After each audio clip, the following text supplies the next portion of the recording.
morning. It is February 26th, 2026.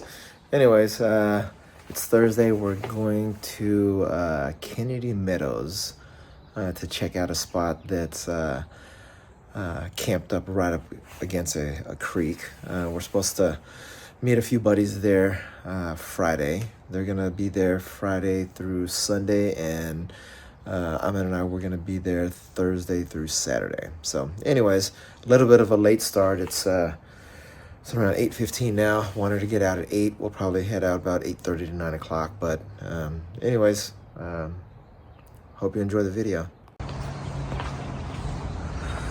We are loaded to the gills.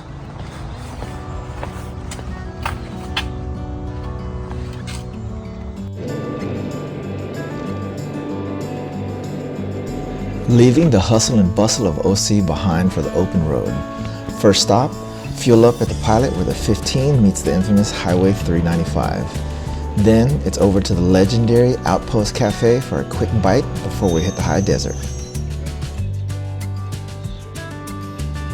Alright, so this was going to be our first stop, this old Outpost Cafe. Anyways, they don't allow pets. They do allow service pets, so if you have service pets, maybe stop and check this place out.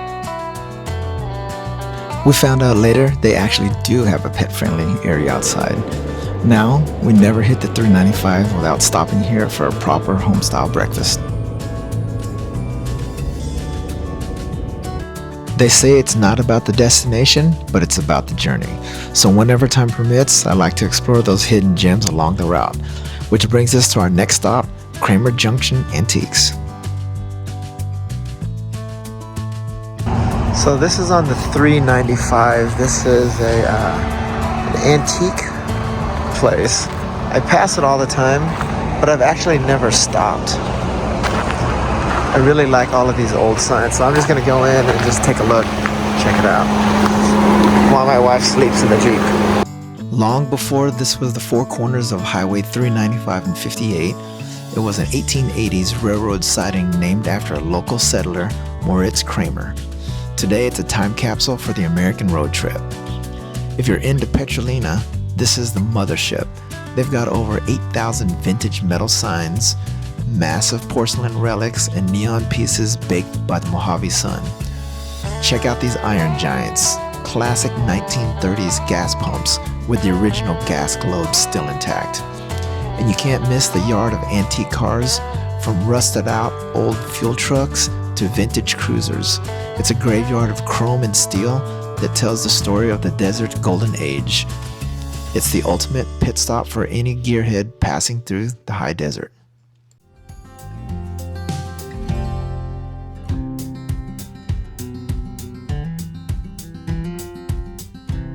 Next stop, Indian Wells Brewing Company. It's the high desert's ultimate liquid oasis. This spot saved lives in 1849. The Indian Wells Spring was a literal lifesaver for thirsty pioneers who'd been dry for 5 days in the Mojave. Today, they use the same spring water to craft over 100 sodas. You'll find their legendary Death Valley root beer alongside with wild flavors like buffalo chicken and ranch.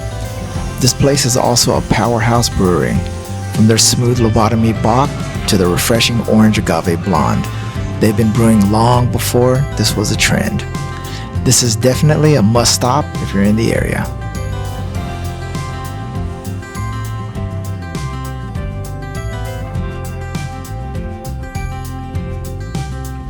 This one here is a Mojave Desert blonde, and this one is the raspberry beer.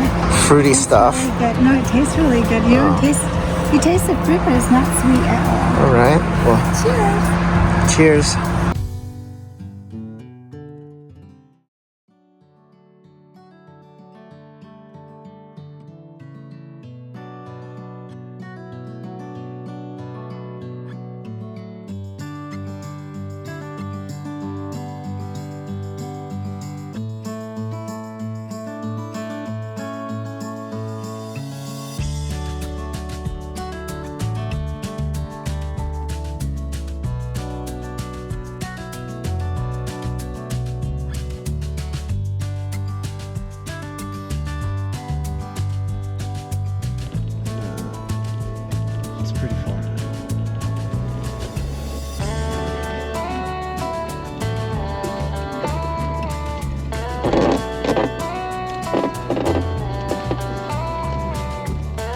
right, so we have arrived.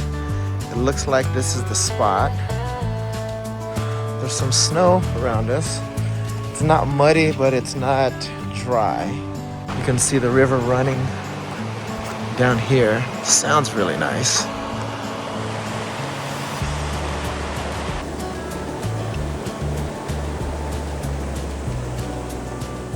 All right, so we got some snow up here last week. When my buddy Peter came up here, it was not snowing. It is beautiful down here.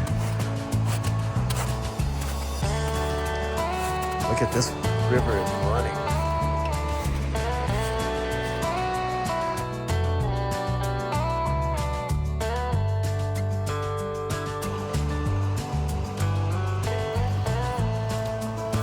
Oh, look at that. She's like, nope, don't like the snow.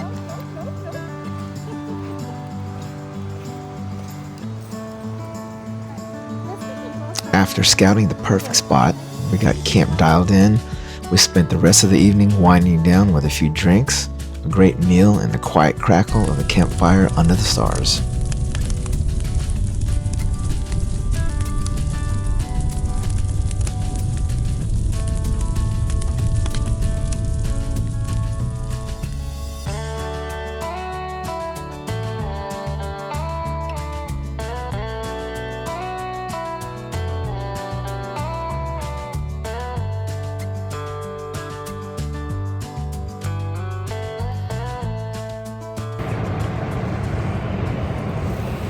Tight quarters here.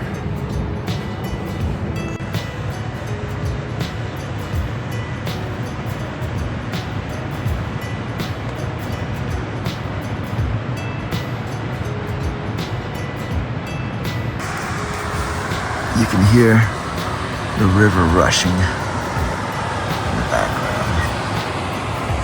Look how amazing it is out there. All right, good morning, it's coffee time. Actually, it's special coffee. Irish coffee is what's on the menu this morning.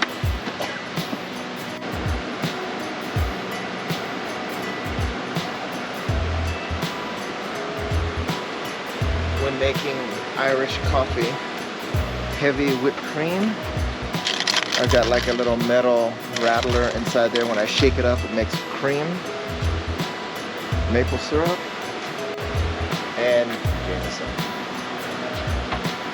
And the secret, hang on, come here, look at this. And here you have it.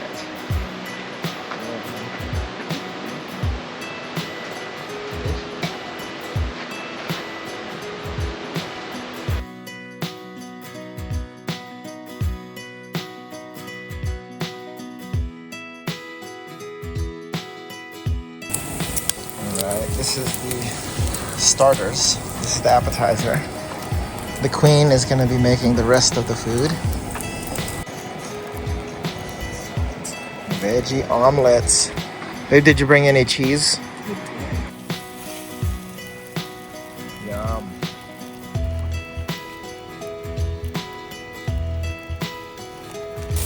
Yes, this is for the spoiled doggies. The two that are right there. Just waiting for food. They already had breakfast. And Mommy's gonna give them I definitely need a second breakfast. Spoiled girls with their eggs. All right, we got toast, hash browns, veggie omelet, and bacon. Thanks, lady. Oh, did you put salt pepper on here?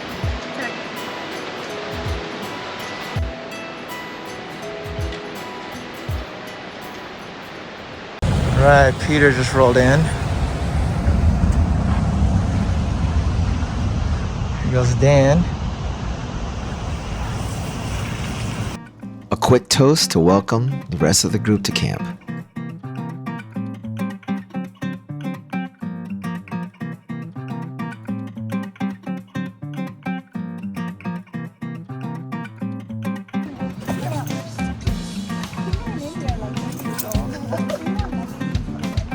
No, but Kimber, she like she doesn't get scared. She'll go up to the big dogs and stand on her back leg and like try to sniff their face.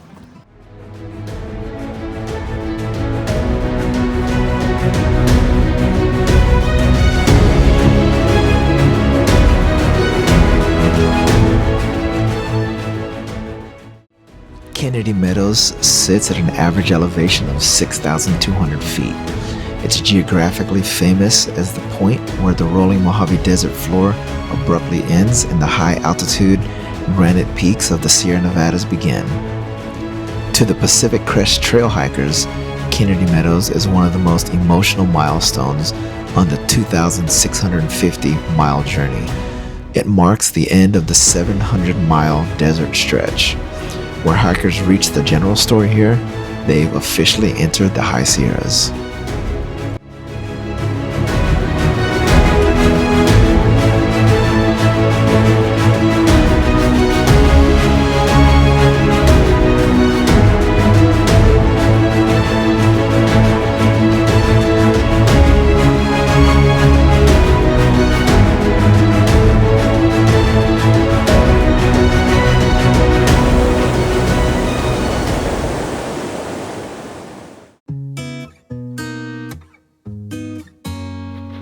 The peace up here is legendary.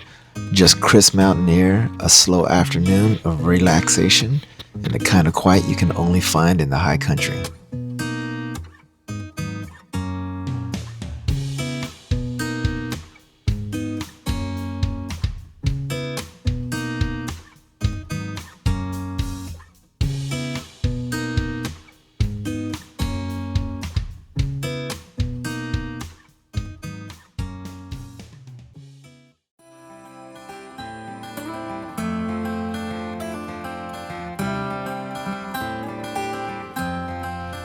After an amazing night's sleep, we fueled up with a quick breakfast and broke down camp.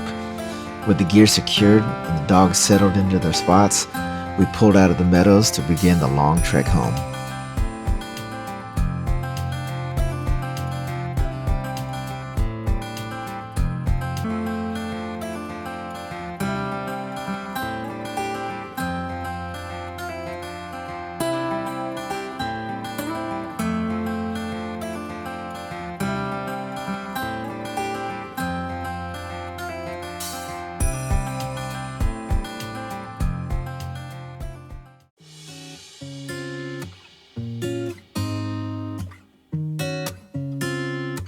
One last stop on the way home, the living ghost town in Randsburg.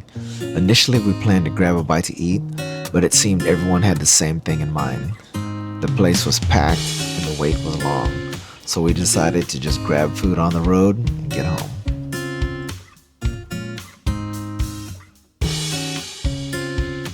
I hope you enjoyed the video. Thanks for watching. And just remember, in this busy, chaotic world, sometimes you have to disconnect to reconnect. See you on the next one.